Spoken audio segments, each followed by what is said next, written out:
Salut les Babola, Yonex, Wilson et consorts. Aujourd'hui, nous allons parler de Snowbird, l'équipementier au service du tennis. Présentation. Tu es nouveau sur cette chaîne ? Pour ne rien manquer de l'actualité tennis, abonne-toi et active les notifications en cliquant sur la petite cloche. Le contenu te plaît ? Fais-le nous savoir en mettant un pouce bleu. De plus, si tu souhaites prolonger l'échange, tu peux nous suivre sur tous nos réseaux sociaux et rejoindre notre Discord. Ce nom ne te dit sûrement rien et pourtant il cache derrière lui une grande histoire. J'aimerais remercier Snowbird de faire confiance à Game Set Talk pour tester ses produits et notamment la Grinta 98 tours. N'allons pas trop vite en besogne, nous allons présenter la marque et ensuite nous irons faire les tests sur le court.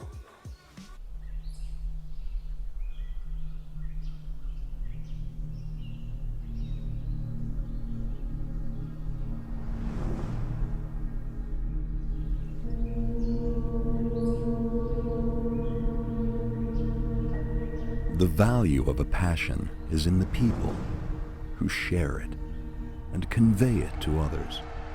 By being aware of the past, understanding the present, inspiring the future.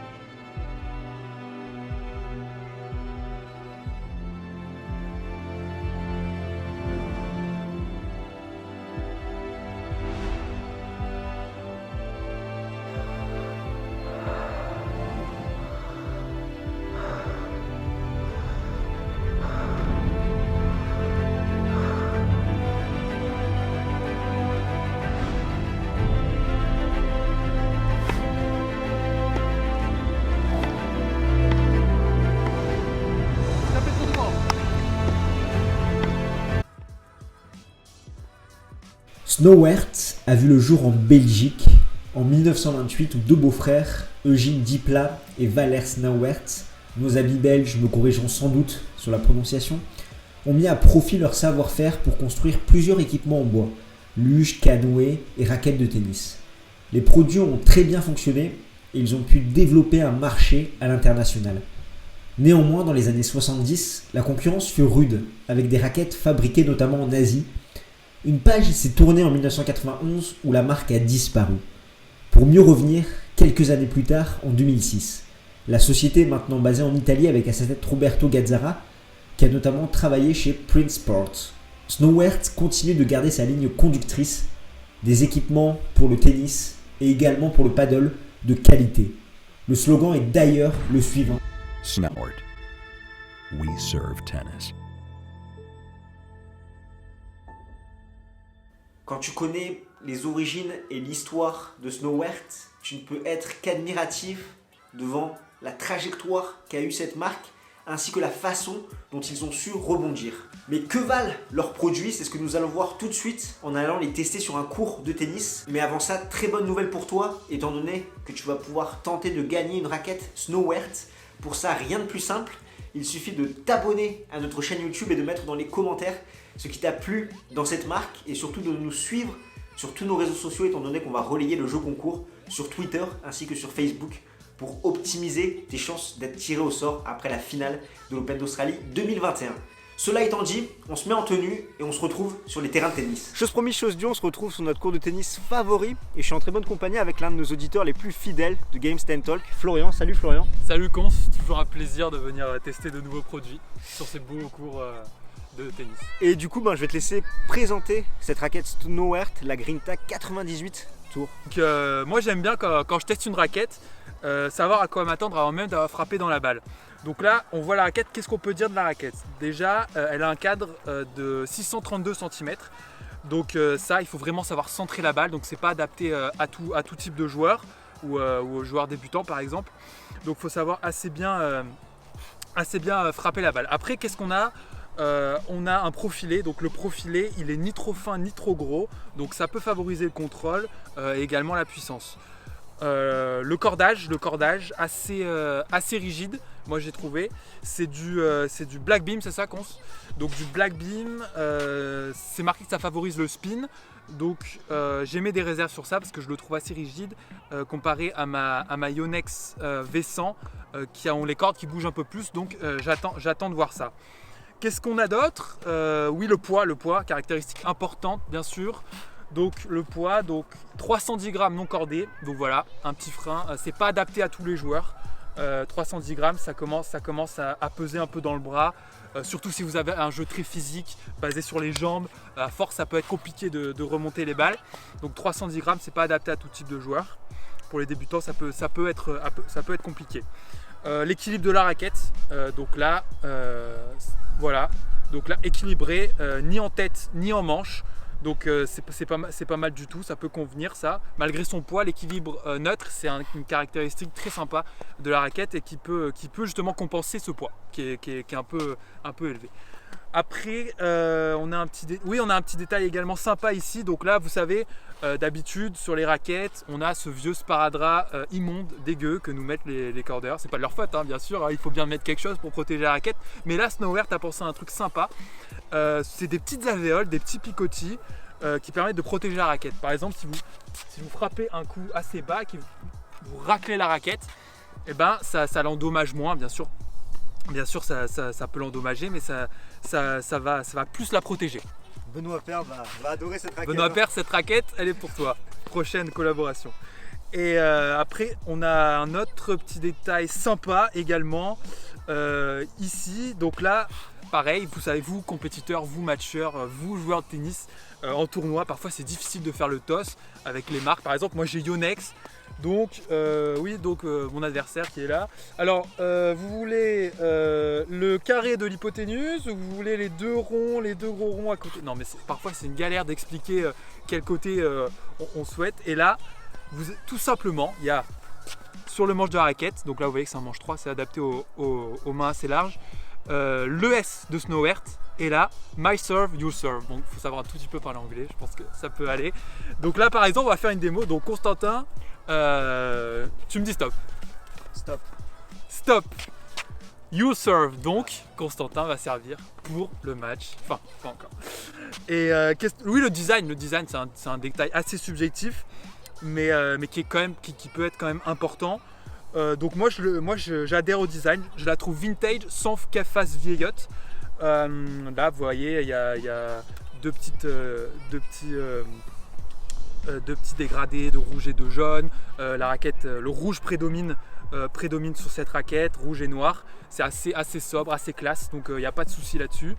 Voilà, on a un peu de brillance également là je vois sur le profil de la raquette avec l'inscription Grinta 98 Tour. Le grip, donc là j'ai un grip assez usé, donc je préfère largement celui-là. Ils ont leur propre grip également, à voir s'il tient s'il s'entache pas, s'il se dégrade pas au bout de quelques heures de frappe. Là j'ai pas quelques heures avec cette raquette, mais c'est une raquette, c'est un grip ma foi tout à fait convenable et sympathique. Et du coup, avant d'aller tester, c'est vrai qu'on connaît beaucoup Babolat, Yonex et consorts. Est-ce que tu connaissais un petit peu la marque Snowert? Donc la marque Snowert, c'est vrai que c'est marrant que tu me poses cette question. Donc je la suis parce qu'ils sont en train de faire, notamment avec leur CEO Gregory Gettinger, que je suis sur LinkedIn, ils sont en train d'essayer d'amener la réalité virtuelle, mais au sens pas au sens vraiment littéral du terme. C'est-à-dire que vous avez le casque, vous avez une raquette Snowert dans les mains, et là, hop, vous frappez, et le but c'est vraiment de reproduire les vrais gestes du tennis, c'est vraiment presque de la motion capture pour ceux qui connaissent, et donc c'est une marque que je connaissais mais j'avais jamais testé leur gamme de produits. Bon bah il reste plus qu'à tester, hein. Maintenant c'est parti, en avant. On y va.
Donc voilà, on a fait une bonne petite session avec cette raquette. Donc qu'est-ce que je peux en dire?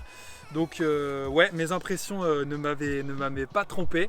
Donc c'est vraiment une raquette, c'est une raquette orientée contrôle et puissance, c'est-à-dire pas spin. Franchement, j'ai vraiment eu du mal à mettre du lift sur cette raquette, même quand vraiment je mettais le tamis en bas pour vraiment remonter, vraiment faire tourner la balle, ça a été compliqué. D'ailleurs, je peux vous le montrer par exemple, si on compare les deux, là vous voyez que là, si je fais ça, la balle elle tourne pas tellement, alors qu'avec cette raquette, qui est un peu plus orientée lift, vous voyez qu'elle tourne un peu plus beaucoup plus que, et avec la babolade, j'imagine même pas. Donc une raquette orientée contrôle et puissance. On sent un petit peu le poids, mais c'est très léger parce que justement c'est compensé par l'équilibre neutre de la raquette. Donc ça peut le faire. C'est pas une raquette, c'est une raquette quand même difficile à centrer, parfois j'ai eu du mal à relever quelques balles. Il faut vraiment mettre les jambes. Si vous avez un jeu assez agressif où vous utilisez les jambes, ça peut vous desservir parce que pour remonter les balles basses, etc., ça peut être compliqué à un moment donné. Niveau puissance, super. Niveau puissance, rien à dire. On a fait quelques petites balles, Constantin, et niveau smash, niveau puissance pure, c'est très intéressant. La balle part très bien, il y a une très bonne inertie dans l'air. C'est vraiment intéressant. Un peu plus dur côté revers, forcément, mais c'est tout à fait intéressant. Une volée, alors voilà, une raquette qui a un bon contrôle. Niveau volée, ça doit le faire. Et vraiment, voilà, la volée, c'est vraiment basé sur le contrôle. Et là, il n'y a pas de souci là-dessus. Très bon contrôle, très, très bon amorti. Vraiment, ça claque bien. Niveau volée, c'est top. Quoi de plus? Cette raquette, oui, donc pour les débutants, ça peut être compliqué. Je vous le cache pas, ça peut être compliqué pour les débutants parce qu'à force, ça peut un peu tirer dans le bras. Non seulement ça peut un peu tirer dans le bras, encore là, il y a l'équilibre qui peut compenser, mais en plus le cadre, Constantin m'a dit, là, il a testé quelques services avec, le cadre est réduit, donc il faut vraiment centrer la balle. Et donc si on est un peu en retard ou quoi, la balle partira soit sur le cadre ou sur le cœur. Enfin, ça peut être compliqué pour les débutants. Mais voilà, non, c'est une raquette je pense que si je pense qu'elle pourrait pas me convenir. J'ai un jeu assez basé sur le physique, sur les jambes, donc ça, à force ça peut être compliqué, mais c'est une raquette pour les serveurs volleyeurs, elle peut être top, topissime. Donc si je devais la rapprocher d'une gamme, donc dans la gamme Yonex, donc elle est plus puissante que la 98, que la V104, que la V-Core 98, donc je la rapprocherais de la V-Core Pro, vous savez, celle de Wawrinka. Elle est contrôle, il y a quand même la puissance. Je la rapprocherai de ce style de raquette. Et également une autre marque, la ProStaff. La ProStaff, je pense qu'elle est un peu plus facile à jouer que la ProStaff, mais du fait à son poids. Mais vraiment, ça peut le faire pour un style de jeu type Federer, type Federer, Dimitrov, tout ce style un peu orienté contrôle et très relâché. Voilà, on vient de tester la raquette Snowert Grinta 98 tours. Flo vous a donné ses impressions pour savoir si cette raquette est faite pour toi ou non. Flo, le mot de la fin? Voilà, protégez-vous en ces temps difficiles, faites du sport, faites du tennis et ayez le sourire. Voilà, je pense que c'est parfait pour conclure. Et n'hésite pas, toi aussi, si tu veux participer à l'une de nos vidéos et à faire comme Flo, tester des produits pour Games Talk. Ça sera un plaisir de pouvoir échanger avec toi. Comme Flo l'a dit, porte-toi bien et nous on se retrouve très très vite. Ciao ciao tout le monde.